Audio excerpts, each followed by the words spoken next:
Nah, sekarang kita lanjut dengan penjumlahan dan pengurangan untuk ones complement. Nah, prinsipnya sebetulnya sama seperti kita melakukan penjumlahan dengan twos complement tadi.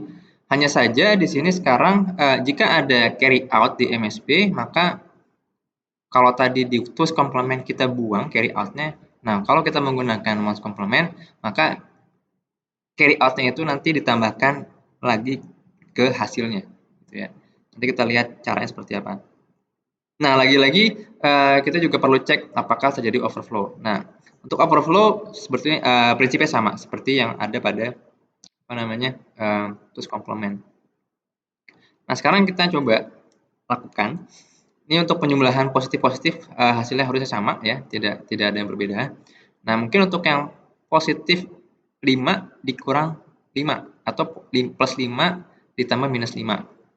Nah, ini kita perlu ubah dulu ya. Minus 5 jadi bentuk negatifnya, 5 itu kan 0101 jadi 1010. Kita tambahkan 1 1 1 1 1 1 semua ini adalah minus 0 ya atau 0 sebetulnya. Nah, sekarang untuk yang tadi nih, kalau misalnya ada carry out di MSB, ya, misalnya gini, minus 2 ditambah minus 7, minus 5, ya kan harusnya minus 7. Ya. Nah, 1 tambah 01, 0 tambah 11, 1 tambah 01, 1 tambah 1 adalah 10 ya. Nah, ini adalah carry out di MSB, ini kita pindah ke bawah, oke, terus kita jumlahkan yang ini dengan 1. 1 tambah 1, 0, terus tadi ada carry out 1, 1, 0 lagi, carry out lagi 1. Jadi 1, 0, 0, 0. Ini adalah minus 7 ya kan. Kalau misalnya kita balikin ya, atau kita komplement kan 0, 1, 1, 1. Ini adalah 7 untuk positifnya. Nah, untuk minus 3, minus 7, nah kita coba cek nih ya. 0 tambah 0, 0, 0, 1 ya. 1 tambah 1. Nah, kan ini kan tadi kan carry out dari 1 0 kan 0, carry in 0 ya. 1 tambah 1 sama dengan 1 0. Nah, di sini ya, ini carry in 0, carry out-nya 1. Ini udah pasti beda nih ya.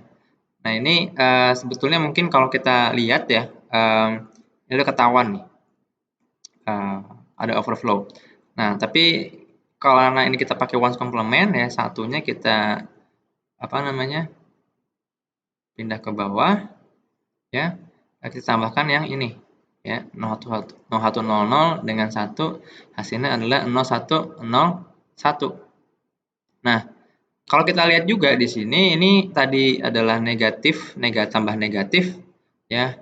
Hasilnya harusnya negatif tapi di sini ternyata hasilnya positif. Nah, ini menunjukkan bahwa ternyata ada overflow. Oke, sekarang ada beberapa contoh pertanyaan. Silakan teman-teman kerjakan sebagai latihan, ya. Mungkin nanti kita akan bahas sedikit kalau ada waktu. Nah, sekarang yang terakhir untuk penjumlahan menggunakan atau pengurangan menggunakan sign and magnitude. Seperti yang tadi di awal sempat dibahas ya, untuk sign and magnitude mungkin bentuk representasi itu paling mudah karena kita tidak perlu mengubah apa-apa, cukup ubah sign bitnya saja ya. Tapi untuk melakukan pengurangan ini tidak straightforward ya karena kita perlu tahu dulu mana yang lebih besar nih, A atau B gitu ya. Terutama kalau misalnya pengurangan, ada salah satu yang dikurangi. Kalau untuk penjumlahan ini mungkin cukup straightforward ya. Kalau sama-sama negatif, kita jadikan penjumlahan, hasilnya pasti negatif. Atau kalau sama-sama positif, nanti hasilnya pasti positif ya. Termasuk juga kalau misalnya pengurangan dengan bilangan negatif, hasilnya positif. Gitu ya. Nah, sekarang kalau untuk pengurangan, ya, kita perlu tahu dulu mana yang lebih besar apa, A atau B. Gitu ya. Kalau A dikurang B dan lebih besar itu A, ya, maka hasilnya akan positif. Tapi jika kita tahu yang lebih besar adalah B, maka hasilnya akan negatif dan kita akan melakukan pengurangan B dikurang A. Dan seterusnya ya. Nah, jadi ini ada beberapa tahap untuk melakukan proses pengurangan pada sign and magnitude. Nah, ini contohnya ya. Contoh sederhana misalnya, dan ini kita belum bahas kalau ada overflow atau tidak gitu ya. Oke, sekarang kalau misalnya plus 3 tambah plus 2, ini kebetulan tidak ada overflow di sini, ya. Dan ini juga sama-sama simpel, hasilnya pasti positif, gitu ya. Tinggal ditambahkan saja 1, 1 tambah 1, 0, ada carry out 1 di sini 1, ini sign-nya tetap 0. Itu tetap hasilnya plus 5. Nah, sekarang kalau misalnya kita lakukan pengurangan, minus 3 ditambah 2. Nah, pengurangan di sini ternyata eh, bilangan yang kita ingin kurangi itu, kalau di sini tadi B-nya itu adalah negatif dan lebih besar gitu ya. Jadi kita lakukan pengurangannya 3 dikurang 2, lalu hasilnya nanti kita buat negatif ya. Jadi plus 3 dikurang 2 kan.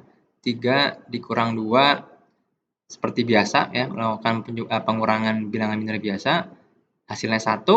Nah, 1 itu nanti karena hasilnya pasti negatif ya, maka nanti sign bitnya kita tambah 1. Ya, jadi 1, 0, 0, 1. Oke, nah ini review question terakhir untuk sign and magnitude. Nah, dengan ini maka untuk bab 2 tentang representasi informasi dan kita banyak bahas tentang sistem bilangan sudah selesai. Kita akan lanjutkan nanti di bab yang ketiga, yaitu tentang aljabar boolean.